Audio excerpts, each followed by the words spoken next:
중에서 이 공예, 이 산헤드린이라고 하죠. 이 유대인들의 이 최고 법정이에요. 우리 지금으로 말하면 이제 대법원과 같은 이제 기능을 하는 곳인데요. 이 산헤드린 공예에서 이 재판 받으시는 모습을 우리가 지난 시간에 같이 살펴봤죠. 이 공예에서 예수님은 신성모독이라는 죄목을 받으셨죠. 그래서 이 신성모독에 해당한다고 해서 사형을 선고받으셨어요. 그리고 베드로는 이 판결 이후에 이 예수님을 저주하면서 이 부인하기까지 했죠. 또 예수님은 이 사형 판결을 받으신 이후에 이 하인들에게, 이 대제사장 집에 있는 하인들에게 말로 다 할 수 없는 이 심한 모욕을 당하시기도 하셨습니다.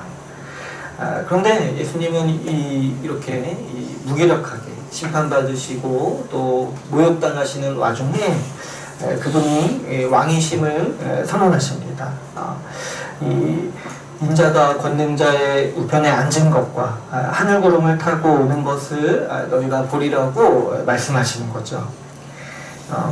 예수님은 이렇게 말씀하실 때 예수님이 그냥 이렇게 평범한 왕이 아니라 어떤 한 나라를 다스리는 왕이 아니라 하나님 보좌 우편에 앉으셔서 이 만물을 다스리시는 왕이라고 선언하시는 거예요. 근데 이 본문은 상당히 예수님이 이상한 행동을 하시는 거라고 했어요. 보통은 이제 자신의 왕권을 선언하고 자기가 왕이라는 걸 선언할 때는 보통 승리했을 때 이런 어떤 적대자들을 다 밟아 누르고 정말 자신의 권세를 보여주고 자신의 힘을 보여줬을 때 내가 왕이다 라고 이렇게 선언하는 게 우리 일반적인 인류의 역사인 거죠. 그런데 예수님은 하필이면 가장 이렇게 무력하게 심판받으시고 또 모욕당하시고 이렇게 정말 무릎 꿇고 있는 상태에서 내가 만물을 다스리는 왕이라고 선언하시는 겁니다. 예수님이 이렇게 말씀하시니까 사실 이 사람들로부터 이 비웃음사기에 딱 좋은 일을 하시는 거예요. 지금 이렇게 아주 비참한 처지에 놓여 있는데 네가 왕이라고 하면서 사람들이 지금 모욕하는 거예요. 하인들도 이렇게 돌아가면서 이제 때렸다고 하죠. 이렇게 얼굴을 가리고 돌아가면서 때리고 네가 진짜 그리스도라면 선지자 노릇을 내게 해보라고, 누가 때렸는지 맞춰보라고 이렇게 조롱했던 거죠. 그럼에도 불구하고 예수님은 의도적으로 이 십자가를 지시는 이 과정에서, 이 모욕받고 고난받으시는 이 과정에서 그분이 왕이라는 사실을 선언하십니다. 왜 그러냐니까 십자가의 이 죽음이 예수님의 왕권의 기초요, 기반이기 때문인 거죠. 우리는 사실 이 성경이 아니라면은 이 사실을 알 수도 없고 이해하기도 굉장히 힘이 듭니다. 여러분, 이 만물을 다스리시는 이 그리스도가, 이 주님의 통치가 십자가의 죽음으로 나타난다고 그 누가 감히 상상이나 하고 예상이나 할 수 있었겠습니까? 저 이렇게 내 손에 이끌려서 심판받은 자가, 나한테 맞고 나한테 모욕당하는 자가 만물을 다스리시는 그리스도, 하나님이라고 인간이 어떻게 생각이나 할 수 있겠냐는 거예요. 성경이 하나님이 이렇게 일하신다라고 우리에게 가르쳐주지 않는다라면 그 누구도 이 사실을 이해할 수가 없는 거죠. 사람들은요, 하나님에 대해서 전지전능하다고 다 생각해요. 아무리 하나님을 믿지 않아도 신이라면 힘이 있고 권세가 있고 능력이 있어서 전지전능할 거라고 여긴다는 거죠. 그래서 이제 그 힘이 있으면 모든 문제를 단번에 해결할 거라고 여기는 거죠. 그래서 사람들이 보면은 이 하나님을 믿는 신앙을 비웃을 때 자주 어떤 방식으로 하냐니까, 아니 이렇게 세상이 여전히 악하고 이런 수많은 문제들이 있는데 하나님이 정말 있다라면 어떻게 이런 일이 있냐라고 비웃는 거죠. 또 우리 개인의 상황을 봤어도 이 내 개인의 어려움을 해결해 주지 않는 신을 볼 때 그런 하나님을 향해서 이 비난과 회의가 난무하는 것이 우리 그냥 인간의 보통, 사람이 보통 가지는 생각인 거예요. 그러나 우리가 분명히 기억해야 되는 사실은 성경이 계시하는 하나님은 그런 신이 아니라는 거예요. 힘과 권능으로 사람들을 찍어 누르고 어떤 영향력과 권능으로 사람을 권위로 다스리는 분이 아니라는 거죠. 성경은 십자가의 방법으로 만물을 다스리시는 주님을 계시하고 있습니다. 주님은요, 성김과 죽음, 고난의 방법으로 만물을 다스리시는 분인 거예요. 주님께서 이 십자가의 방법으로 일하신다는 거, 주님께서 이렇게 일하시기 때문에 사실 대부분의 사람은 주님의 왕되심을 보지 못하는 거죠. 주님이요, 이렇게 낮은 자리에서 종의 모습으로 일하시기 때문에 십자가의 길을 따르지 않는 사람은 주님이 왕되시다는 사실, 왕이라는 사실을 자주 보지 못하는 거죠. 그러나 여러분, 우리 교회는요, 교회는 십자가를 통해서 이 만물을 다스리시는 주님의 영광을 봅니다. 여러분은 이렇게 십자가를 보시면은 어떤 생각을 자주 합니까? 우리가 이제 직접적으로는 주님이 우리를 위해서 죽으셨다, 이 이제 생각을 자주 하죠. 근데 우리 교회는요, 거기보다 더 나아가서 십자가가 주님이 왕이시라는 표식입니다. 우리를 위해 죽으셨기 때문에 그분이 우리의 왕이시고, 그뿐만 아니라 만물을 다스리시는 왕이라는 사실을 우리는 보는 거죠.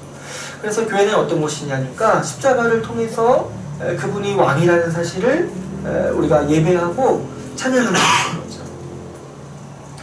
여러분, 교회는 이 주님의 영광에 눈이 먼 사람들이에요. 특별히 이 복음의 소식에 아주 감명하는 사람들입니다. 여러분, 만물을 다스리시는 그분께서 우리를 위해 죽으시고 종의 자리에서 섬기셨다는 이 진리의 말씀에서 우리는 마음을 빼앗긴 사람들이에요. 여러분, 우리 이제 세상의 지도자들을 봐도 이 세상의 지도자들이요, 조금만 겸손하고 조금만 좀 소박하게 살아도 사람들은 한없이 존경하고 정말 마음을 다 빼앗겨요. 그런데요, 우리는 어떤 사람들이냐니까 이 만물을 다스리시는 주님께서 종의 때 자리까지 낮아지셨다는 거예요.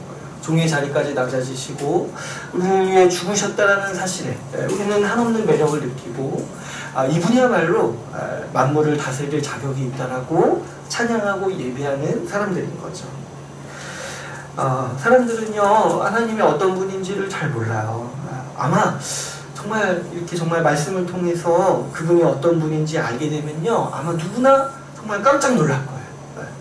어떻게 이런 신이 있으시냐는 거예요. 어떻게 이런 분이 있으시냐는 거예요.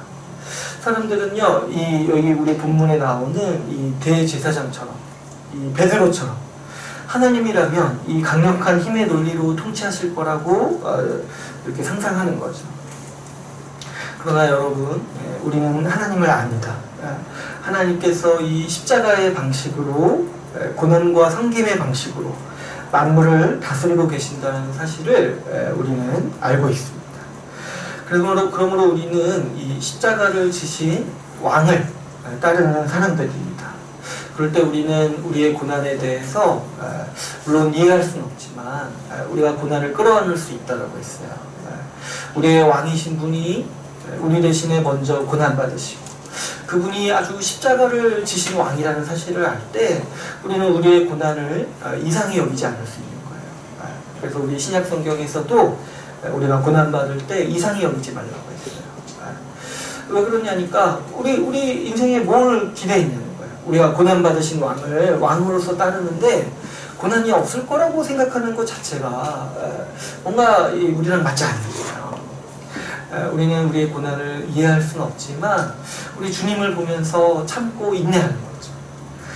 또 뿐만 아니라 우리 주님이 고난받으신 왕이라는 사실을 알 때 우리 인생에는 좀 어쩔 수 없는 고난은 어쩔 수 없더라도 좀 자처해서 받는 고난이 있는 거예요.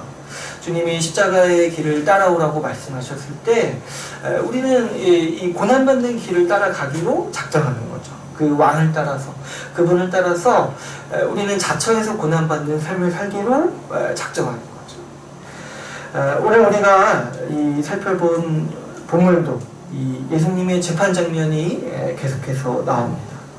우리가 오늘 본문을 볼 때도 예수님은 이 재판 받으시는 와중에 여전히 그분이 왕이라는 사실을 선언하시죠. 뿐만 아니라 이 오늘 본문은 예수님이 왕이라는 사실을 정말 역설적인 방법으로 계속해서 드러내고 있는 본문이라고 할 수가 있어요. 여러분, 우리가 복음서를 보면서 아주 깊이 새겨야 할 일 중에 하나가, 왜 주님은, 왜 그리고 복음서는 주님이 왕이라고 강조하는 이 강조를 왜 자꾸 이런 본문, 주님이 고난받으실 때 자꾸 이렇게 강조하냐는 거예요. 제가 지난 시간에도 말씀드렸지만, 왜 주님이 이 오병이어 5,000명을 먹이시고 사람들이 그때 다 주님을 왕 삼으려고 하실 때는 피하시고 이렇게 숨으시고, 왜 하필 이 고난받으시고 이 모욕받으시는 이 부분에서, 이 십자가를 지시는 과정에서 그분이 왕이라고 선언하시냐는 거예요. 우리가 이 사실을 깊이 인식해야지만이 주님이 어떤 분인지 바로 볼 수가 있습니다. 오늘 우리 본문을 통해서 주님이 어떤 왕인지를 더욱더 깊이 살펴보기를 원합니다. 우리 오늘 마가복음 15장 1절부터 보시면은 이 대제사장들과 그 무리들이, 우리가 지난 시간에 살펴볼 본문에서 이 저녁에, 밤에 이제 재판을 열었다고 했어요. 근데 이제 그 재판이 끝나자마자 새벽에 어떤 일을 결의하냐니까 빌라도에게 예수님을 넘기자고 결의한 거예요. 빌라도는 이제 우리가 다 아시다시피 이 로마의 총독이죠. 그래서 이제 이 빌라도에게 넘기자는 말은 이 로마 법정에 예수님을 세우자고 결의를 하는 거예요. 그래서 로마 법정에서 이 로마식의 재판을 받도록 결의하자고 결의한 거죠. 원래는 이 산헤드린 공회에서 이렇게 재판을 열 수 있었어요. 그래서 이 유대인들이, 이 대제사장들이 이 공회에서 재판을 열어서 예수님을 사형에 선고한 거죠. 만약에 이 사람들이 사형 선고를 할 권한이 없었다면 예수님한테 사형 선고를 내릴 수 없었죠. 근데 이들은 그들이 이제 재판을 열어서 이 자치권이 어느 정도 있었기 때문에 이 공회에서 사형 선고를 할 수가 있었어요. 그런데 이 사람들이 머리를 굉장히 쓰는 거예요. 지금 이제 이 공회에서 예수님을 사형 선고를 내리고 바로 다음날 죽여도 되는 거였어요.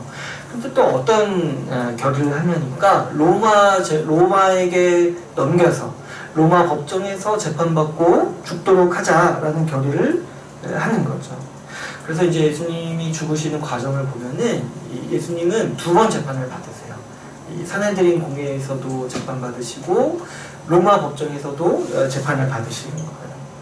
근데 왜 대제사장들, 이 사람들이 이렇게 하냐니까 그 힌트가 이제 2절을 보면 알 수 있습니다. 2절을 보면은 빌라도가 예수님께 묻죠. 너가 유대인의 왕이냐? 이렇게 묻죠. 이 말을 이제 곰곰이 생각해 보면 당시 유대인의 왕이라고 이렇게 묻는 거는 사실은 이제 이치에 맞지 않는 말인 거죠. 왜 그러냐니까 유대인들은 지금 왕이 있을 수 없어요. 이 로마 제국의 통치를 받고 있었기 때문에 유대인들의 왕이라고 자처하는 거는 뭐예요? 이 로마 제국에 반역하는 사람이냐라고 묻는 거예요. 그러니까 지금 이 대제사장들이 예수님을 어떤 죄목으로 로마 법정에 넘겼는지를 우리가 이제 엿볼 수가 있죠. 이 대제사장들은 예수님을 이 반란죄, 로마 제국에 반란을 일으켰다라는 죄목으로 로마 법정에 고소를 한 거죠. 근데 왜 이렇게 했냐니까 이 반란죄가 적용이 되면은 이 로마 법정에서 선고하는 형이 십자가형이었다는 거예요. 그러니까 이 십자가형은 아무 사람에게나 이 선언되는 형벌이 아니라 반란과 같은 아주 중대한 범죄에게만 해당되는 형벌이었어요. 너무 잔인한 형벌이고 굉장히 고통스러운 형벌이었기 때문에 특별히 이제 반란죄에 적용되는 사람들에게 선언됐던 형벌이었던 거죠. 이 산헤드린 공회는요, 여기서 이제 머리를 좀 쓴 거예요. 예수님을 죽이는 거는 이제 확정이 됐어요. 근데 이제 죽이는 방법까지도 좀 이렇게 머리를 좀 써서 자기들 원하는 대로 하고 싶었던 거예요. 보통 이제 산헤드린 공회에서 사람을 죽이는 방법은 이제 돌로 쳐서 죽이는 방법이었어요. 그런데 이 대제사장들이 어떤 머리를 썼냐면, 특별히 죽는 건 이제 정해졌는데 이 사람을 죽일 때 십자가형을 받게 하자고 결의를 한 거예요. 근데 왜 십자가형을 받도록 특별히 이렇게 복잡한 과정, 그냥 바로 죽이면 되는데 로마 법정에 가서 빌라도에게 로비를 하고 이렇게 사람들을 써서 계속해서 십자가형을 받도록 왜 이렇게 노력을 하냐는 거예요. 그랬을 때 이들이 원했던 거는 그 형식 자체를 원했던 거예요. 십자가형을 받아서 죽는 모습을 원했던 거죠. 왜 그러냐니까 십자가 형벌은 어떤 형벌이었어요? 이 십자가라는 나무 형틀에 매달아서 죽는 형벌일 거죠. 그런데 이 대제사장들이 의도했던 거는 이 예수님이 나무에 매달아서 죽는 모습을 원했던 거예요. 나무에 매달려서 죽는 모습을. 왜 그러냐니까 이 구약에서는 이 하나님을 대적하는 적들을 이 나무에 매달아서 죽였어요. 그래서 이제 하나님도 이 말씀으로 선언하시는 게 뭐냐니까 이 나무에 매단 자는 하나님의 저주를 받은 자로 이 하나님께서 이 구약에서 이제 이스라엘 백성들이 가나안 전쟁을 수행할 때 그렇게 선언하셨어요.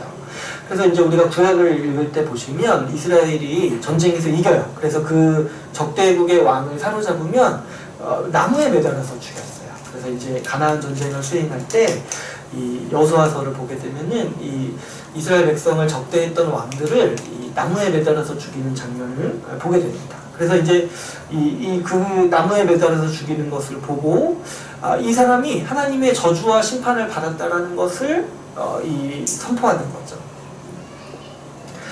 그래서 이제 구약에 보면은 보통 이렇게 이 하나님 나라 백성의 이 대적들은 나무에 매달리는 이 역사가 있어요. 그래서 이제 이 가나안 전쟁 때도 그렇지만 이 에스더서도 여러분 한번 기억하시게 보게 되면은 이 이스라엘 백성을 다 잡아 죽이려고 했던 이 모르드게도 나중에 결국에 이 나무 장대에 매달려서 죽어요. 그게 뭐냐니까 구약 역사 내내 보여주시는 거예요. 이 하나님의 대적을 나무에 매달려서 죽이고 나무에 매달린 자가 이 하나님의 저주를 받은 자다, 하나님의 심판을 받은 자다라는 거를 구약 역사 내내 보여주는 거죠. 그래서 이제 이 구약의 이 이야기들을 아는 이 대제사장들이 이제 여기서 이제 좀 머리를 쓰는 거야. 이들은요, 예수님의 영향력을 다 지워버리고 싶었어요. 지금 사람들이요, 예수님을 향해 기대하는 바가 뭐예요? 이 사람이 지금 다윗의 자손, 메시아로 사람들이 예수님을 기대해요. 그래서 이 대제사장들은 예수님을 잡아 죽일 때 그냥 죽이면은 뭔가 이제 개운치가 않은 거예요. 자기들한테 뭔가 비난의 화살이 오고 이 예수님이 가지고 있는 영향력을 온전히 말살할 수 없다고 계산을 했던 것 같아요. 그래서 이 대제사장들의 이 정말 깊은 책략이 뭐냐니까 예수님을 실패한 메시아로 이 사람들 앞에 보여주고 싶었던 거예요. 그래서 로마 법정에서 재판받아서 이 십자가 형벌을 받고 나무에 매달려서 죽는 메시아, 죽는 사람으로 사람들에게 보여주고 싶었던 거죠.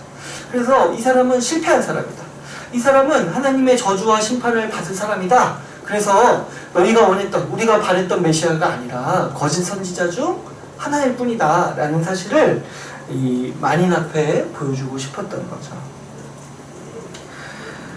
이 빌라도는 그래서 이 대제사장들의 기소를 듣고 이 예수님을 신문할 때 너가 유대인의 왕이냐고 묻습니다.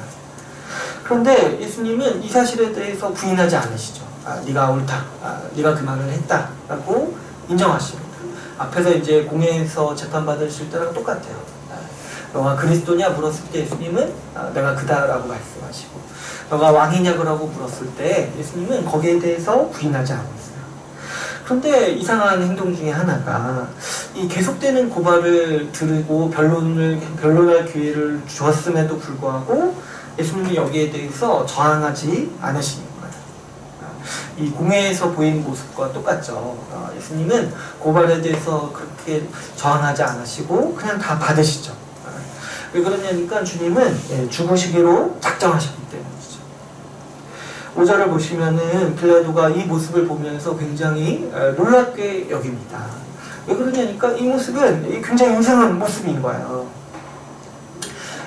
그 어느 누구도 고소를 받으면, 기소를 받으면 가만히 있지 않아요. 심지어 죄가 명확한 사람도 기소를 받았을 때 나름대로 변명을 해요. 아주 분명한 죄를 지었음에도 불구하고 나름대로 그 실수였다, 뭐 이렇게 아니다, 이렇게 변명을 하는 거예요. 그런데 예수님은 자신을 왕이라고 인정하면서도 이 고발에는 전혀 대응하지 않으시는 거죠. 그러니까 굉장히 빌라도가 놀라는 거예요. 이런 경우를 사실 본 적이 없는 거죠. 재판을 받으면서 자기가 왕이라고 말하는 사람도 볼 수가 없어요. 그런데 재판받으면서 자신을 변호하지 않는 왕, 이런 거는요 전혀 생각지도 못하고 정무한 이야기죠. 이런 사람이 세상에 어디 있겠습니까? 빌라도는 이 예수님을 재판하는 과정에서 이 예수님의 죄가 없음을 알았어요. 그래서 이제 빌라도는 우리가 성경을 좀 보게 되면 그가 이제 몇 가지 좀 머리를 써서 예수님을 좀 놓아주고자 많이 노력했던 사람이에요. 그래서 우리 이제 마가복음에는 그 시도가 다 나오진 않지만 다른 복음서를 보게 되면은 이제 이 빌라도가 예수님을 놓아주기 위해서 이제 했던 꼼수 중에 하나가 뭐냐면 그냥 예수님을 심하게 때리는 거예요. 심하게 때린 다음에 이 대중 앞에서 보여주는 거예요. 그래서 이제 너희 분을 내가 이렇게 풀어줬다 하고 때리고 그냥 놓아주려고 했어요. 근데 이제 이 사람들이 십자가에 못 박자고 계속해서 요구하니까 또 이제 마지막으로 빌라도가 했던 방식 중에 하나가 뭐냐면 이 헤롯 왕한테 예수님을 보냈어요. 뭐냐니까 내가 판결을 안 하고 이 헤롯 왕이 판결하도록 이렇게 이 판결권을 넘겨주는 거예요. 왜냐면 자기는 이 사람이 죄가 없다는 걸 아니까 뭔가 이렇게 죽이기가 굉장히 껄끄러운 거예요. 그래서 이제 뭐 꿈에도 이렇게 부인이 꿈을 꿨다고 하죠. 이상하다고, 안 된다고, 여기에 관여하면 안 된다고 마지막까지 빌라도가 경고를 받은 거예요. 그럼 이제 헤롯 왕이 이 빌라도의 얄팍한 수술을 알고 그냥 다시 돌려보냈죠, 예수님을. 그래서 이제 마지막으로 빌라도가 했던 방식이 놓아주려고 했던 꼼수가 뭐냐니까 뭐예요? 오늘 본문에 나온 것처럼 당시 명절에 이 백성이 요구하는 대로 죄수 한 명을 사면해주는 이 관습이 있었던 거예요. 요즘도 그런 게 있죠. 이 명절 때 특별 사면 이런 게 있잖아요. 그래서 이제 빌라도는 아마도 이 예수님이라는 분이, 예수라는 분이 사람들에게 명망이 있으니까 자기가 이제 이 명절의 관습을 사용해서 사람들이 예수님을 놓아달라고 요구하면은 자기가 이렇게 놓아줄 수 있겠다라고 생각을 한 거예요. 그래서 이제 빌라도가 이렇게 묻죠. 내가 이제 명절 때 이 죄수를 한 명 이렇게 사면해주는 관습이 있는데 내가 예수를 놓아주면 어떻겠냐라고 이렇게 이제 먼저 제안을 하죠. 그래서 이제 구절을 보면은 이 사람을 놓아주면 어떻겠냐라고 이제 제안을 하는 거예요. 그런데 이때 이 대제사장들이 사람들을 충동해서 예수님 대신에 이 바라바를 대신 놓아달라고 외치는 거예요. 그래서 이제 빌라도가 미처 여기까지 예상을 못한 거예요. 사람들이 설마 이 사람이 아니라 그 바라바를 놓아주라고까지는 이제 예상을 못한 거죠. 그래서 이제 빌라도는 이 군중들이 난리치는 모습을 보고 여기 보면은 이제 십자가를 못 박게 하소서가 이제 2번 반복되죠. 그 정도로 아주 바득바득 외쳤던 거예요. 빌라도 앞에 몰려가서. 그래서 이제 빌라도는 이 군중들의 힘을 못 이긴 채 예수님을 십자가형에 넘깁니다. 오늘 본문에 이 16절, 20절을 보면은 우리 이제 앞에서 사내들인 공회에서 판결받으시고 이 주님께서 하인들에게 모욕을 받으셨는데 16절, 20절을 보면 이 로마 법정에서 또 판결을 받으시고 이 군인들에게 모욕받으시는 장면이 나옵니다. 17절을 보면 이 군인들이 이제 이 판결이 내려졌잖아요. 십자가 형벌을 받을 게 내려졌잖아요. 근데 이제 군인들이 와서 어떻게 하냐니까 자색옷을 입혔다고 해요. 자색옷. 그리고 가시로 된 관을 엮어서 머리에 씌우고 조롱했다고 하죠. 그래서 돌아가면서 예수를 때리고 앞으로 와서 침을 뱉고 절을 하면서 유대인의 왕이여 평안할지어다 하고 이제 인사를 했다고 하죠. 이 군인들이 한 행동은요, 이 비웃음 섞인 조롱이에요.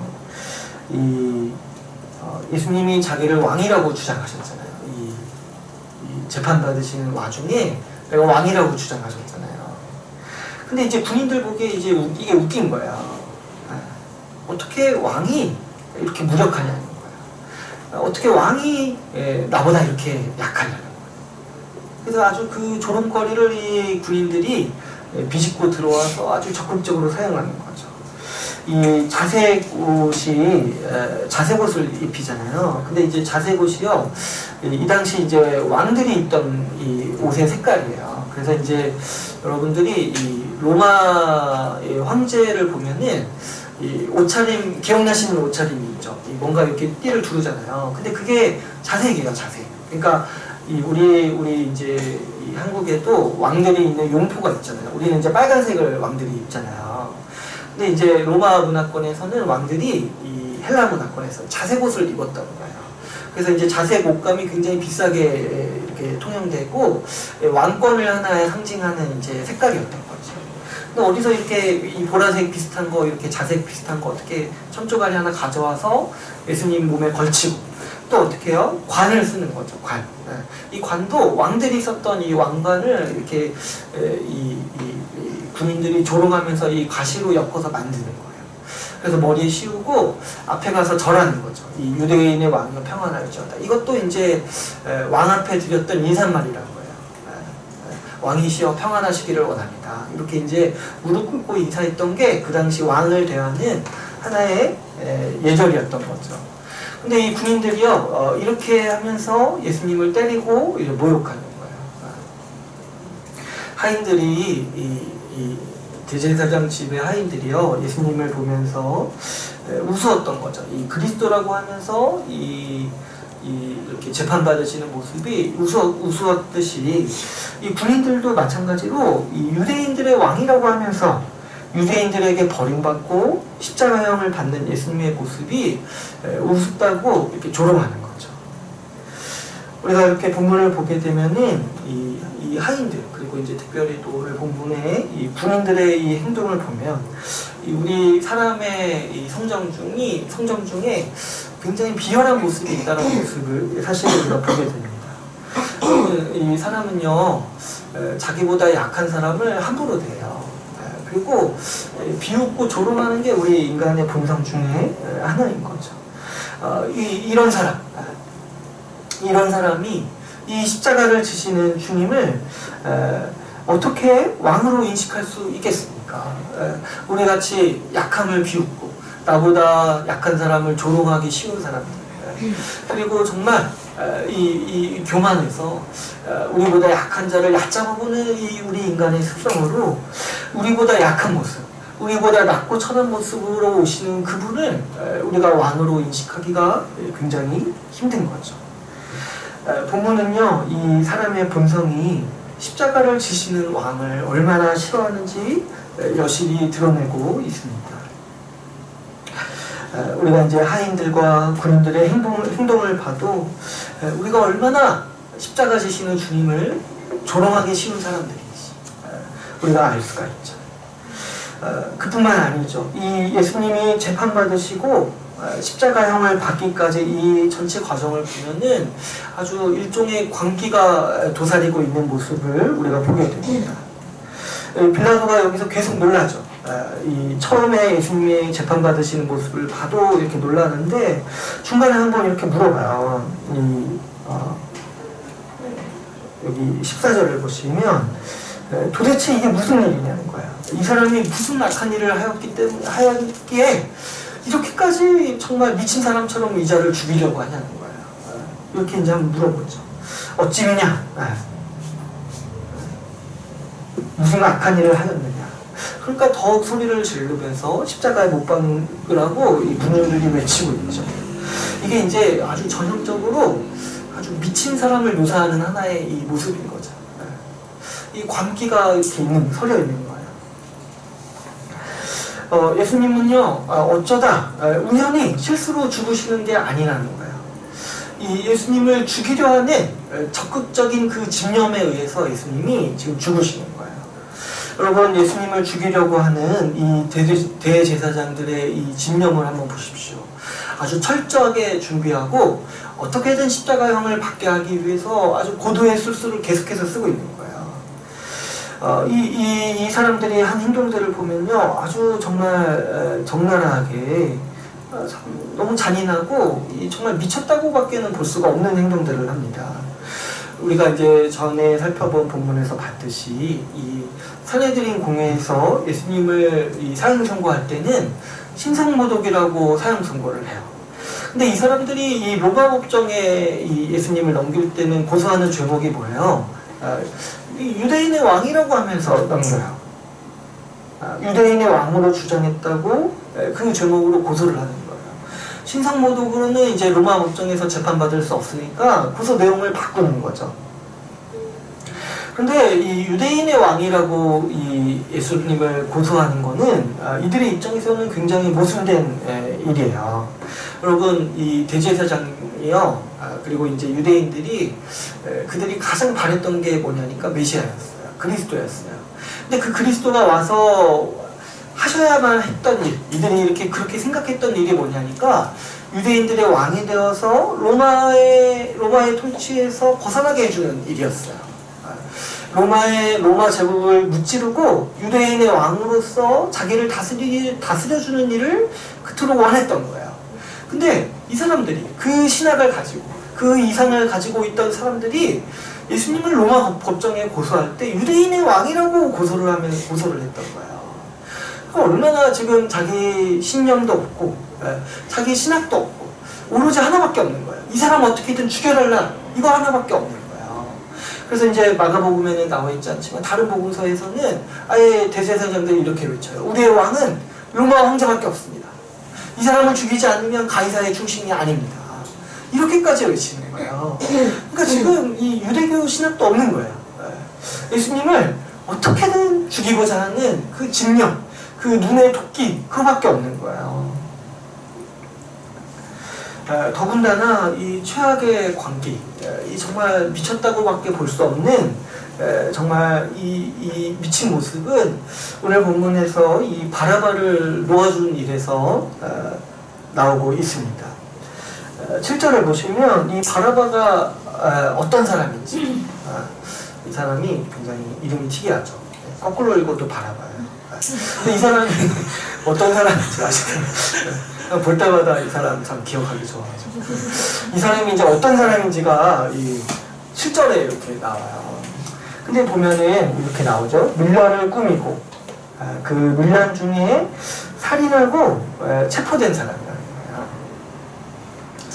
거예요. 근데 여러분, 이 사람이요, 밀란을 꾸미고 밀란을 일으킨 사람이에요. 그러면 이 사람은 이제 살인범이기도 한데 더군다나 어떤 사람이에요? 밀란을 꾸민 자, 다시 말해서 반역을 일으킨 사람이에요. 이 로마 제국을 향해서. 그러니까 이 대제사장들이 얼마나 정말 예수님 죽이려고 미쳐있는지 보니까 예수님을 이 십자가 형벌, 이 반역죄로 죽이고 차라리 바라바를 놓아달라고 이제 외치는 거예요. 예수님을 반역죄로 고소하면서도 실제로 반역을 저지르고 살인까지 일으킨 사람을 놓아달라고 주장하고 있는 거죠. 그러니까 지금 빌라도가 놀라는, 이 사람 미쳤구나, 이 사람들 미쳤구나, 바라바를 놓아달라니까. 이 12절 13절을 보면 이들은 이제 예수님을 십자가에 못 박아달라고 외치죠. 오로지 예수님을 십자가에 못 박고자 하는 인력, 그 신념밖에 없는 거예요. 뭐 논리, 뭐 재판 과정 이런 거 다 상관없어요. 신앙 이런 거 다 상관없어요. 그냥 이 사람 십자가에 못 박게 하고, 이 사람 십자가에 못 박는 것만이 아주 인생의 목표예요. 아주 집요하고 정말 이렇게까지 노골적으로 주님을 죽이고자 하는 거죠. 오늘 본문을 보시면 빌라도는 이 사람들이 왜 이렇게까지 정말 앞뒤에 맥락 없이 정말 다 자신의 그 정말 파렴치함 이런 거 다 버리고 체면 이런 거 다 버리고 왜 그토록 예수님을 죽이고자 했는지 빌라도는 알았다고 하죠. 우리가 10절을 보면은 이렇게 기록하고 있습니다. 이는 그가 대제사장들이 시기로 예수를 넘겨준 줄 압니다. 이 대제사장들이요, 정말 이렇게 미친 사람처럼 예수님을 죽이려고 했던 그 속마음이 뭐냐니까 누구도 알 수 있을 정도예요. 그러니까 빌라도도 딱 보면 알 정도로 그게 이제 드러나는 거예요. 뭐냐니까 시기했다는 거예요. 시기. 예수님을. 여러분 이렇게 보면은 복음서를 보면은요, 이 사람들은요 예수님을 좋아하지 않아요. 아주 각종 이유로 예수님을 그렇게 좋아하지 않아요. 여러분 우리가 이 사실을 분명히 알아야 돼요. 예수님은요, 정말 우리 믿음이 없는 눈으로 봤을 때 매력적이신 분이 아닌 거예요. 사람들이 예수님을 싫어하는 이유가 아주 각종 아주 다양하죠. 어떤 사람은 예수님이 무력하다고 싫어해요. 십자가를 지신다고 싫어해요. 근데 이 대제사장들은 왜 싫어했냐니까 시기에서 싫어해요. 시기에서 죽일 정도로 싫어요. 성경을 보면은 이 시기가 보면 이 굉장히 강한 감정이죠. 이 시기심을 가졌다고 하면 성경에서 보통 살인이 일어나요. 그래서 이제 구약에서도 이것도 이제 예수님을 예표하는 것 같아요. 항상 이제 이 예수님을 예표하는 사람이 살해 위협을 받거나 이렇게 죽임당할 때 주변 사람들에게 시기를 받아요. 우리 이제 아벨도 그랬고 다윗도 사울에게 시기를 받았죠. 그런데 이 대제사장들이 그 예수님을 왜 시기했는지를 좀 우리가 볼 필요가 있습니다. 이 예수님은 일반 백성들에게, 특별히 이제 죄인과 이 낮은 위치에 있는 사람들에게 존경을 많이 받았죠. 그래서 이제 의로운 사람, 많은 분들이 이 예수님이 메시아고 그리스도라는 걸 인정했어요. 근데 대제사장들이 왜 예수님을 시기했냐면 이 그리스도라고 인정받는 사람이 자기들을 인정해주지 않는 거예요. 오히려 자신들을 책망하죠. 여러분 우리가 이제 복음서 이렇게 마가복음 15장까지 살펴봤는데 우리가 이제 복음서를 살펴보면서 놀라는 부분 중에 하나가 뭐냐니까 복음서의 이 상당 분량이 다 어떤 이야기냐면 예수님이 바리새인과 싸운 이야기예요. 그러니까 그 정도로 그 당시 바리새인들, 대제사장들과 예수님은 계속 부딪히는 거예요. 그러니까 대제사장들이 예수님을 왜 시기했습니까? 이 백성들한테, 사람들한테는 메시아로 인정받는데 이 사람이 자기를 인정해주지 않는 거예요. 자기 지위와 자기 공로를 인정해주지 않는 거예요. 오히려 우리의 속마음을 들춰내시고 우리를 책망하시고 우리를 비판하시고 우리를 향해 심판의 저주를 선언하시는 예수님을 보면서 내가 죽이고야 말겠다라는 시기가 가득한 거죠.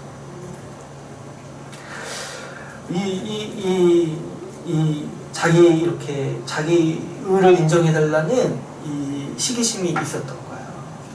자기를 인정해주지 않는 거, 자기 공로를 인정해주지 않고, 자기 지위를 인정해주지 않고, 그냥 나를 인정해주지 않았다라는 그 마음 하나, 그게 이 시기심으로 발전하고 그 마음으로 예수님을 죽이고자 했던 것이죠. 또 여러분 이 빌라도라는 사람은 어떠합니까?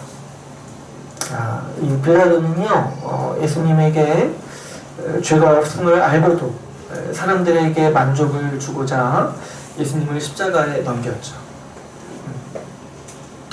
이 대제사장이요 하나의 샘플, 그러니까 사람이 얼마나 이 십자가의 그리스도를 미워할 수 있는지 보여주는 하나의 경우라면 빌라도는 이 사람이 복음 앞에서 얼마나 비겁할 수 있는지 보여주는 하나의 샘플이라고 할 수 있어요. 빌라도는 예수님이 의인임을 알고도 이 사형에 넘겨졌습니다. 15절을 보면은 우리에게 만족을 주기 위해서 그렇게 했다고 하죠. 이 빌라도의 이 딜레마가 있어요. 이렇게 하자니 저게 어렵고 저렇게 하자니 이게 어려운 거예요.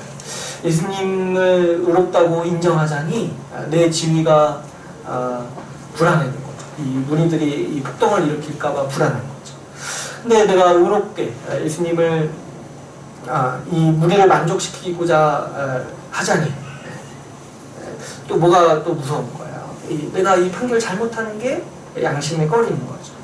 그래서 빌라도가 했던 건 뭐냐면은 이 손을 씻는 거였어요.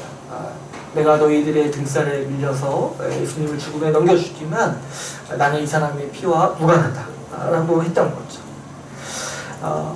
우리가 이 복음 앞에서 또 진리 앞에서 자주 요구받는 태도가 이럴 때가 많아요. 진리는 종종 우리에게 전부를 요구합니다. 진리를 따르기 위해서는 지금 나를 포기해야 돼. 내가 지금 나를 버려야 돼.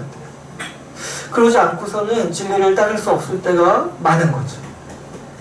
그래서 사람은 십자가를 지시는 왕 앞에서 고민할 수밖에 없는 거예요. 복음이 맞는 것 같은데 또 한편으로는 뭐예요? 지금 내 삶을 포기하기가 싫은 거죠. 이 복음이 내 전부를 내놓을 것을 요구한다는 걸 알기 때문에 사람은 그 앞에서 이 빌라도의 딜레마를 갖는 거예요. 빌라도처럼 고민하는 거예요. 이것도 하고 싶은데 저것도 하고 싶은 거예요. 그래서 사람들은요 종종 빌라도처럼 행동하는 거죠. 이것도 아니고 저것도 아닌 식으로 행동하는 거예요. 이것도 하고 저것도 하는 걸로 하나님도 사랑하고 세상도 추구하는 방식으로 살아가고 싶은 거예요. 그래서 이 어느 때나 이 중간에 서고 싶어하는 게 인간의 아주 이 본성 중에 하나인 거죠. 주님과 세상을 적당히 둘 다 따르고 싶어하는 거. 예수님의 죽음에 책임을 지기도 싫어하지만 또 동시에 내 지위도 보장받고 싶은 거. 이 딜레마, 이 중간지대에 서고 싶어하는 게 이 빌라도 때부터 오늘날 우리에게 있는 하나의 이 비겁함인 거죠. 성경은 그 비겁함이 주님을 죽이는 데 일조했다라고 우리에게 기록하고 있습니다. 이렇게 예수님의 죽으심은 사람들이 예수님을 거부하고 미워한 결과라고 볼 수 있습니다. 사람들은 어떤 죄목으로 예수님을 사형에 넘겨주고 있습니까? 오늘 본문에서 주님이 십자가에 못 박히시는 최종 제목은 반역죄입니다. 반역죄. 우리 주님께서는 로마 제국에 반란을 일으킨 죄로 죽으십니다. 그래서 우리가 이제 십자가 형벌이요, 원래 반역죄인에게 선언되던 형벌인 거예요. 그래서 이제 예수님이 죽으실 때 양쪽에 이제 강도가 있었잖아요. 두 강도라고 하잖아요. 근데 그 강도라는 말 자체가 이 바라바와 같은 사람들을 가리키는 단어인 거예요.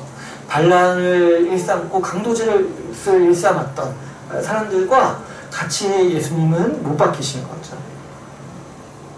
그런데 우리가 다 알다시피 실상은 예수님은 로마에게 반란을 일으키신 적이 없습니다. 오히려 예수님은 우리가 주인되던 세상을 향해서 반란을 일으키신 거죠. 이 대제사장들의 세상, 하나님과 상관없이 자신이 주인 노릇하고 자신이 인정받고 자신의 공로가 인정받는 세상을 세워왔던 그 세상을 향해서 우리 주님은 반역을 일으키신 거죠. 사람들이 예수님의 죽음을 작정했지만 이 모든 일은 하나님의 섭리 아래서 일어난 일입니다. 하나님은 예수님의 죽으심을 계획하시고 작정하셨을 때 특별히 십자가형을 받도록 섭리하신 거예요. 물론 역사 가운데 이 아주 대제사장들의 파렴치한 이 아주 계략으로 주님은 십자가에서 죽으셨지만 그들은 주님이 저주받아서 죽는 죽음을 의도한 거예요. 그런데 이 모든 의도가 사실 하나님의 섭리 가운데서 일어난 일인 거죠. 주님 하나님께서는 예수님의 죽음이 하나님의 심판으로서 죽는 죽음임을 모두가 알게 하신 거예요. 예수님을 잡아 죽인 자도 그 사실을 알게 하도록 보이게 하신 거죠. 십자가형은 반역죄인에게 주어지는 형벌입니다. 하나님께서는 예수님이 이 반역죄, 반역죄로 죽으셨다는 사실을 우리 모두가 알게 하시기 위해서 특별히 2000년 전에 십자가 형벌을 택하신 거예요. 예수님께서 이 십자가에서 죽으시는 이 죄목이 반역죄라는 사실은 역으로 우리가 하나님 앞에서 받아야 하는 죄목이 무엇인지를 보게 해주는 역설적인 사건이라고 볼 수 있습니다. 주님은 우리가 다 알다시피 우리의 죄를 대신해서 죽으십니다. 그런데 주님이 우리의 죄를 대신해서 죽으실 때 그 죄의 죄목이 뭐냐니까 반역죄인 거예요. 그렇다면 우리가 원래 하나님께 받아야 할 죄의 형벌, 죄의 죄목이 뭐냐니까 우리가 원래 반역죄인으로서 죽었어야만 한다는 것이죠. 여러분, 우리는 모두 하나님의 심판대 앞에서 반역죄라는 판결을 받습니다. 우리 중에 어린 자나 착한 사람이나 나쁜 사람이나 좀 괜찮은 사람이나 아니면 우리 중에 아주 악한 사람이나 상관없어요. 모두 다 우리가 하나님 심판대 앞에 설 때 우리가 선언받는 이 죄의 목은 뭐냐니까 반역죄인 거예요. 우리가 짓는 모든 죄의 본질은 하나님 앞에 반역하는 반역죄인 거죠. 아담이 선악과를 먹은 이후로 사람은 하나님을 떠나 자기만의 왕국을 건설하고자 했습니다. 여러분, 우리의 아무리 작은 죄도 다 어디서부터 시작하냐니까 하나님을 떠나서 내 멋대로, 내 마음대로 살고 싶은 마음에서 시작하는 거예요. 우리 죄의 본질은요, 다 여기서 시작을 하죠. 좀 내 멋대로 살고 싶은 거예요. 내가 하나님의 뜻이 뭔지 알겠는데 그래도 오늘은 좀 내 마음대로 살고 싶다. 다 여기서부터 우리 죄의 본질이 시작하는 거죠. 우리가 아무리 작은 죄를 지을지라도 우리 죄의 본질은 하나님 앞에 반역했다라는 사실에 있습니다. 우리가 여러분 하나님 앞에서 반역죄인으로 심판받아야 돼요. 그러나 오늘 본문에서 우리가 보듯이 예수님께서 우리 대신으로 반역죄인으로 십자가를 지십니다. 예수님께서 부당하게 이 십자가에 달리시고 진짜 반역을 행한 이 바라바가 풀려나듯이 예수님께서 죽으심으로 진짜 반역죄인인 우리들이 하나님의 심판대에서 해방되는 것이죠. 여러분, 우리가 하나님 그리스도의 죽음으로 죄를 용서받았다는 사실을 기억했을 때 좀 우리가 행한 죄가 뭔지를 알아야 돼요. 여러분, 우리가 용서받은 죄는요, 반역죄를 용서받은 거예요. 우리가 하나님께 행한 반역을 용서받은 사람임을 우리가 항상 기억해야 하는 것이죠. 오늘 본문에서 사람들은 반역죄로 예수님을 고소하지만 사실 우리가 보듯이 그들은 끝까지 주님을 부인하면서 그들이야말로 이 반역을 저지르고 있는 것입니다. 오늘날도 여러분 우리가 살아가는 모습을 보면 우리는 여전히 주님을 왕으로 인정하지 않는 풍토 속에서 살아가고 있습니다. 오늘날 우리가 사는 이 삶의 모습을 보면 오늘날 보면은 사실은 이 왕이라는 개념 자체가 오늘날 사는 사람들에게는 굉장히 불쾌한 개념이죠. 오늘날은 이 사람들이 권위에 대해서 부정적인 인식을 가져요. 그래서 통치자, 왕 이런 개념을 굉장히 싫어하고 좀 터부시하죠. 더군다나 성경에 우리에게 계시하는 왕은요, 뭔가 사람들이 그나마 선망하는 좀 힘있고 카리스마 있는 왕이 아닌 거예요. 그래서 그 힘과 능력, 그 영향력으로 우리를 번영케 하는 왕도 아닌 거예요. 만약에 오늘날 사람들이 왕을 따른다면 그런 사람들을 따를 거예요. 이 힘과 능력이 있어서 나를 번영하게 해줄 사람. 그래서 나를 사로잡아서 아주 나에게 부귀와 영광을 안겨줄 사람이 있다면 사람들은 오늘날에도 왕을 따를 거예요. 그러나 성경이 우리에게 보여주고 있는 왕은 힘있고 이 카리스마가 있어서 우리를 번영하게 해주시는 왕이 아닌 거죠. 우리가 진려하는 이 고난의 십자가를 보여주면서 나를 왕으로 따르라고 명령하시는 왕을 우리에게 보여주는 거죠. 오늘날 사람들이요, 힘과 이 성공의 이 야망을 보여주고 나를 따르라 해도 사실 따를까 말까요, 오늘날 사람들. 근데 우리 주님은 어떤 분이시냐니까 십자가를 지시면서 나를 왕으로 따르라고 순종을 요구하시는 왕이라는 거예요. 요즘 사람들이요, 이 복음의 소식을 아주 역겨워하고 바꾸고 싶어하는 게 아주 분명해요. 이런 왕이 정말 싫은 거예요. 왕인 것 자체도 싫은데 또 뭐까지 싫은 거예요. 십자가를 지시면서 그런 얘기를 하는 게 너무 싫은 거죠. 십자가를 지시는 주님의 모습은 2000년 전이나 지금이나 조롱의 대상이요, 거리끼는 혐오 대상인 거죠. 오늘 본문은 인간의 본성이 왕으로 오시는 주님을 얼마나 혐오하는지를 잘 보여주고 있습니다. 오늘날 이렇게 보면은 이렇게 혐오 발언, 혐오하는 것, 이 사람을 혐오하는 것에 대해서 굉장히 이제 주의해야 된다라고 많이 나오잖아요. 저도 한 가지 주장하고 싶어요. 왜 그렇게 주님을 혐오하냐는 거예요. 왜 그렇게 왕을 혐오하냐는 거예요. 여러분, 오늘날 교회는 정말 예수님을 왕으로 따르고 있으니까 그래도 어떻게 보면 이 세상 풍조에 밀려서 은근슬쩍 주님을 왕으로 좀 보여주지 않고 있는 거 아닙니까? 오늘날 찬양이나 이렇게 사람들이 예배하는 하나님의 모습을 보면은 왕 대심이 사라졌어요. 찬양 중에 등장하는 주님은 항상 우리의 친구, 우리의 친구인 거예요. 어휴. 예수 나의 좋은 친구, 뭐 이런. 또 내지는 아주 좋은 상담자, 나의 마음을 알아주시고 나와 함께 하시는 분. 뭐 그게 나쁜 건 아닌데 이상하게 왕대심에 대한 찬양이 많이 없어지고, 좀 우리가 주님을 얘기할 때 그분이 우리의 왕이다라는 선언을 잘 하지 않는 거죠. 오늘날 이 학자들도 복음을 진단할 때 주님의 주대심이 사라졌다고 얘기해요. 이 주님이 그리스도에서 우리를 대신해서 죽으셨다는 사실을 믿으면 구원받는다라고 해요. 근데 은근슬쩍 주님을 우리의 왕으로 따라야 된다, 주님의 주대심을 인정해야 된다, 이 얘기를 자꾸 하지 않는 거예요. 여러분, 오늘날 강단에서 목사가 여러분 순종하십시오, 왕 대신 주님을 따르십시오, 이렇게 선언하는 말들이 점점 힘들어지고 좀 사라지고 있다는 거예요.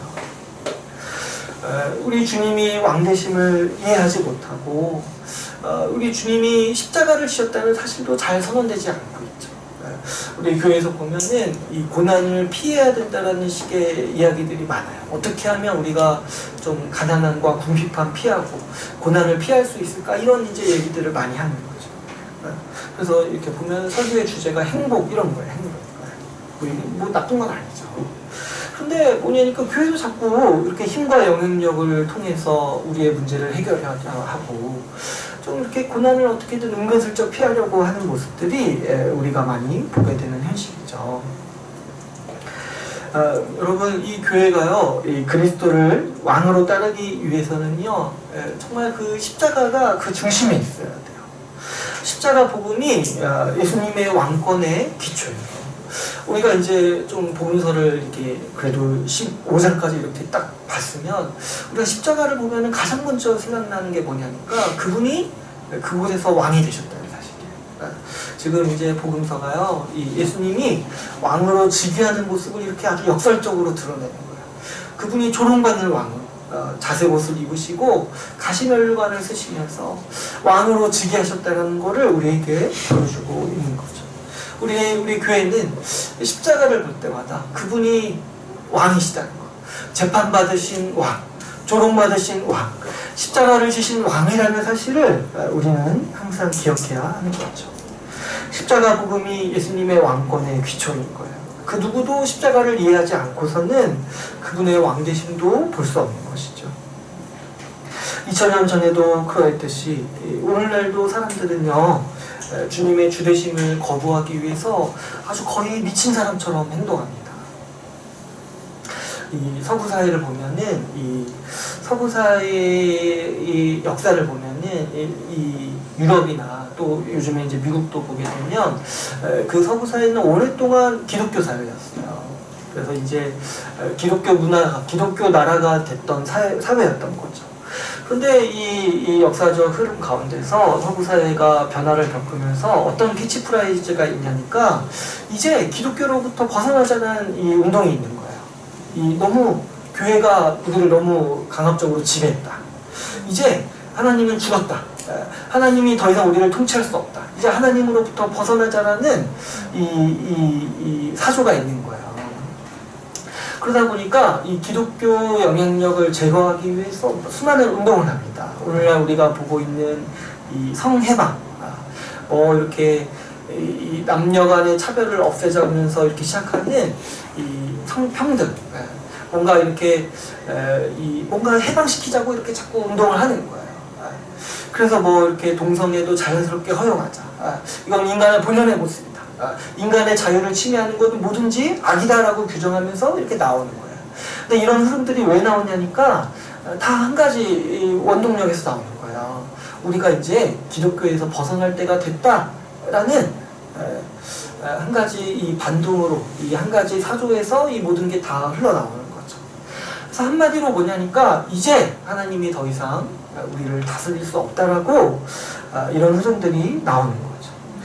서구 사회는 이제 이 기독교에 대한 반동으로 이런 이제 흐름들을 이렇게 자꾸 내뿜고 있는데 이상하게 한국은 이런 것들을 강하게 받아들이고 있어요. 사실 우리는 기독교 사회가 된 적이 없었는데도 불구하고 이상하게 이 인간의 자유를 요구하는 인간의 자유가 절대시되는 이 사조들이 우리나라에서도 기승을 펴고 있죠. 그래서 이제 성을 해방시켜야 된다. 이 자유로운 성관계를 맺어야 된다. 이런 흐름들이 하나의 기독교의 대안으로서 지금 나오고 있는 거예요.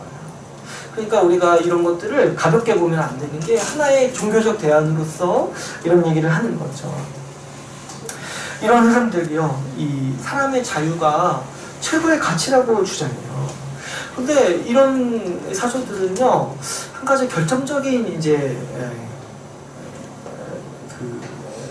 결점이 있는데 뭐냐니까 이런 사고방식을 따라 살다 보면 인간 사회가 유지될 수가 없는 거예요. 여러분, 성이 자유롭게 되면 어떤 문제가 발생합니까? 가정이 제대로 세워질 수가 없어요. 근데 여러분, 가정이 제대로 세워질 수 없다면 어떤 문제가 발생합니까? 사회가 기능을 할 수가 없는 거예요. 그러니까 이 처음에는 하나님으로부터 벗어나자, 그분의 통치에서 벗어나자 이렇게 시작했어요. 근데 점점 어떻게 가고 있냐니까 그냥 우리 스스로 자변하자 이 방향으로 가고 있는 거예요. 그래서 사실 누구도 이런 윤리를 따라 살고 싶지 않아 하는 거예요. 최근에 제가 읽은 책 중에 하나가 이제 어떤 한 이제 아주 지적으로 자유주의자가 한 명 있었다고요. 이 부부인데 둘이 성적으로 자유를 누리자고 이렇게 서로 서약을 했다는 거예요. 그래서 이제 이렇게 자유를 누리자 이렇게 서약을 했는데 그래서 이제 성관계도 다른 사람이랑도 자유롭게 서로 그냥 합의하에 자유롭게 맺고 얼마나 좀 이상하지만 이제 좀 이상하지만 그렇게 살았다는 거예요. 근데 그 두 분이 이제 우연히 임신을 한 거예요. 그냥 아기를 낳는데 그 둘이 이제 자각한 게 뭐냐니까 우리가 이렇게 사는 방식으로 우리 애를 양육할 수 없다라는 사실을 발견하게 되는 거예요. 우리가 이렇게 자유롭게 인간의 자유를 고취하는 방식으로 애기들을 양육할 수 없다라는 걸 알게 되는 거예요. 왜냐? 내가 이 사람을 사람답게 키우려면 이 아이의 자유를 뺏어야 돼요. 이 아이의 자유를 절대적으로 부여하고서는 도저히 아이를 사람답게 키울 수가 없는 거예요. 그리고 이 아이도 우리처럼 살게 하기가 싫은 거예요. 그래서 급격하게 보수주의자로 돌아섰다는 거예요. 여러분, 인간의 자유가 절대적이고 인간의 자유가 최고의 가치라고 주장하는 그 사고방식을 끝까지 따라가면 어떤 결론에 도달할 수밖에 없냐면 우리 인간 사회는 더 이상 세워질 수가 없어요. 왜냐? 결국에 그러한 사상이요, 가정을 무너뜨리기 때문에 그런 거죠. 여러분, 이 모든 흐름이요, 사실 하나에서 나오는 거예요. 하나님이 우리를 통치하신다는 그 사실 하나가 싫어서 이렇게 자멸하기 위해서 달려가고 있는 거죠. 한마디로 이 인간의 반역에는 미치지 않고서야 그렇게 할 수 없는 힘이 있는 것이죠. 교회와 우리도 하나님의 통치를 거부하는 면에서 자유롭지 못할 때가 많습니다. 우리는 어떻게든 이 주님의 말씀에 불순종하는 모습을 포장하기 위해서 갖은 광기를 부립니다. 이 교회의 모습을 보면요, 이 교회도 보면은 뭐 세습이나 여러 불법적인 일들을 합니다. 그런데 항상 뭐라고 얘기하냐면 하나님의 뜻이라고 어떻게든 합리화시켜요.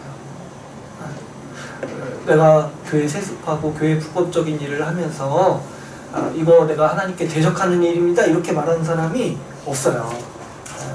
그렇게 말하는 분이 있으면 제가 좀 존경하고 싶어요. 정직하잖아요. 사람이 신앙이 없으면요 정직하기라고요. 근데 그 누구도 그렇게 하지 않아요.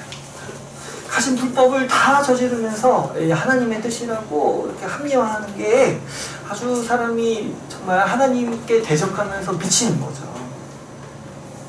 여러분, 누가 하나님의 뜻을 대적하고 누가 하나님께 반역할 때 정말 가진 노력을 다하면서 하나님께 대적하는 줄 아세요?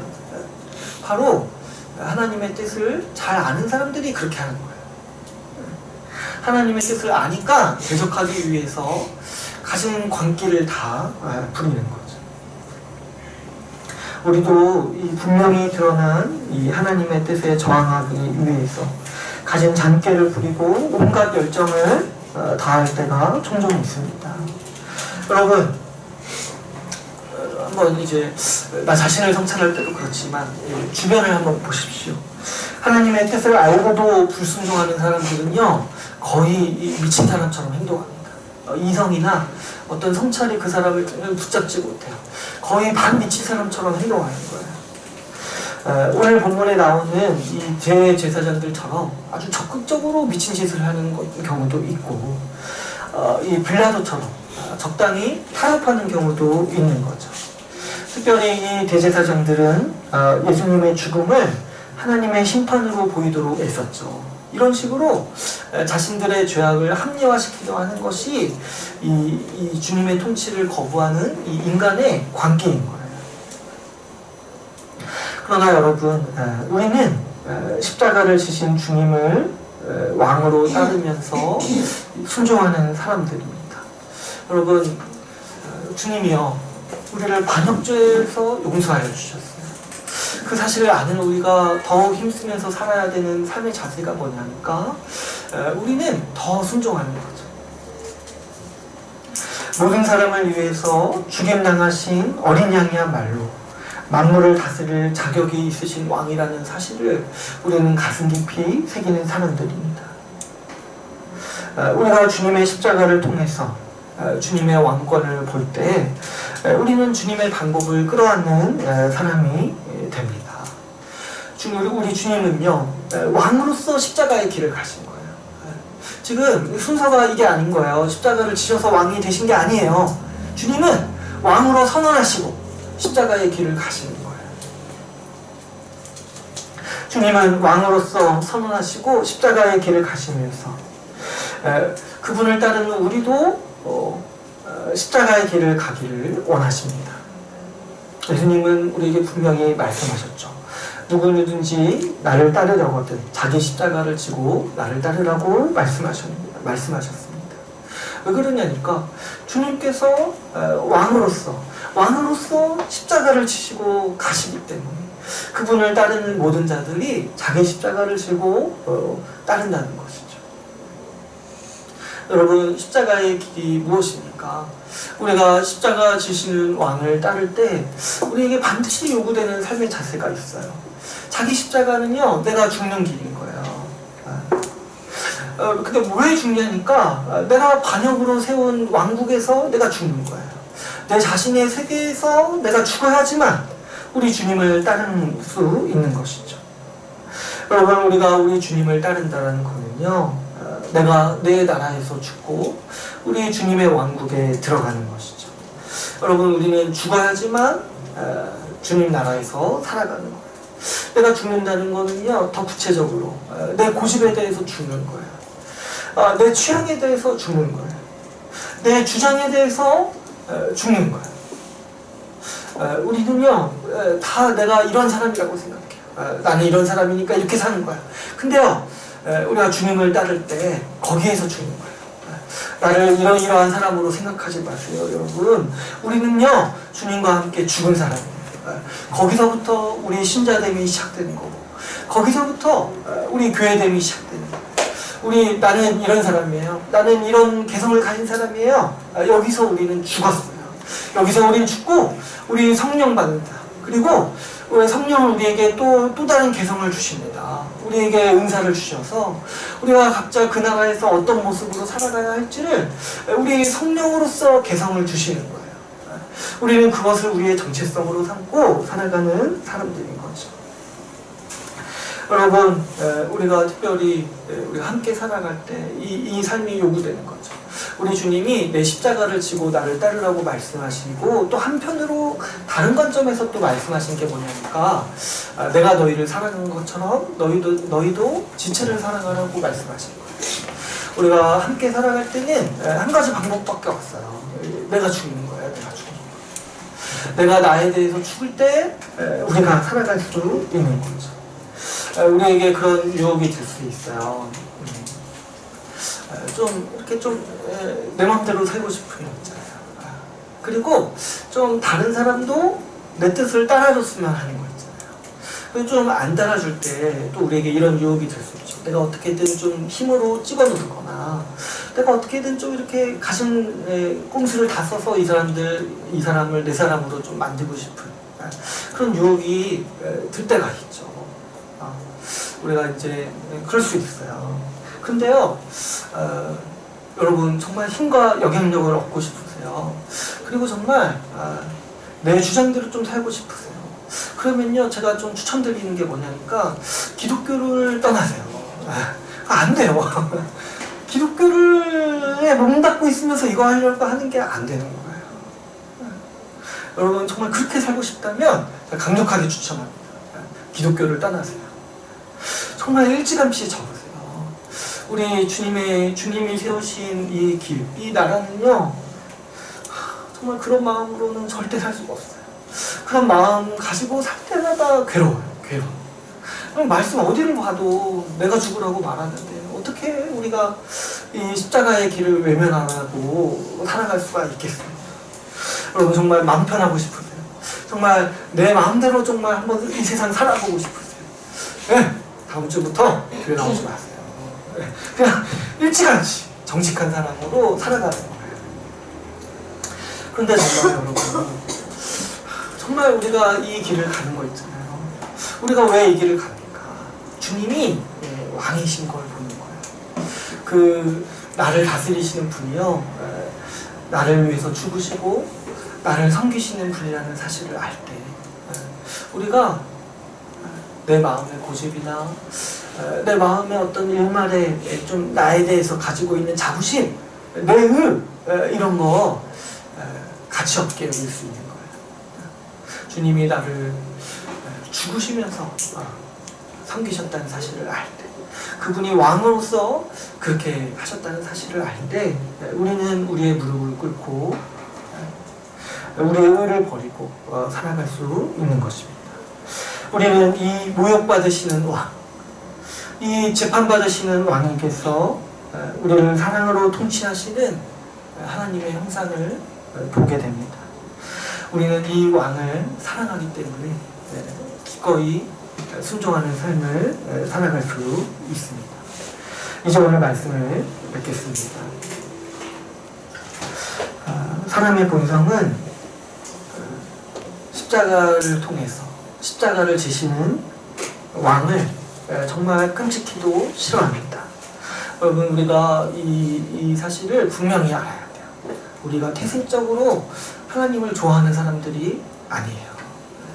우리는 태생적으로 왕 자체를 싫어하고, 더군다나 십자가를 지시는 주님을 아주 본질적으로 싫어할 수밖에 없는 사람들이에요. 무력하다고 싫어하고, 나를 인정해주지 않는다라고 싫어하고, 너무 많은 대가를 요구한다라고 싫어해요. 그래서 주님은 이 반역죄의 대가로 이 십자가의 형벌을 받으십니다. 그러나 복음은 우리에게 주님이 왜 죽으셨는지를 설명해 주죠. 주님은 우리의 반역죄를 용서하시기 위해서 십자가에 달리십니다. 주님은 우리의 반역죄를 용서하시고 그분의 왕국으로 우리를 초대하십니다.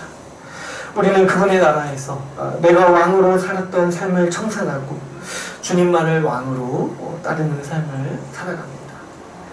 여러분, 우리가 십자가를 볼 때마다 주님이 왕이라는 사실을 항상 기억합시다. 그래서 정말 주를 따라서 십자가의 길을 걷는 우리 주의 나라 교회가 되기를 간절히 소망합시다. 우리 오늘 말씀을 마치고 같이 기도하는 시간을 갖도록 하겠습니다.